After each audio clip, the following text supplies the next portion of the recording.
Daily ஃப்ளவரில் மூணாவதாக பார்க்குறது pink colour mini செம்பருத்திங்க. நிறைய பூக்கும், பார்க்குறதுக்கும் அட்ராக்ஷனாக இருக்கும். வருஷம் ஃபுல்லாக பூத்துக்கிட்டே இருக்கும். ஒரு நாளைக்கு 50லேருந்து 100 பூக்கள் வரையும் பூத்துக்கிட்டே இருக்குங்க.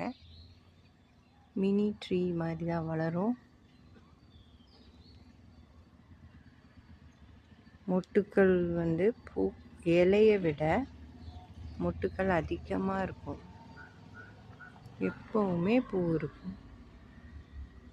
குட்டியாக அழகாக இருக்குங்க. பிங்க் கலரில் வாங்கி நீங்களும் உங்கள் வீட்டில் வைக்க நல்லா இருக்கும். டெய்லியும் பூ பறிக்கலாம். தேங்க்யூ.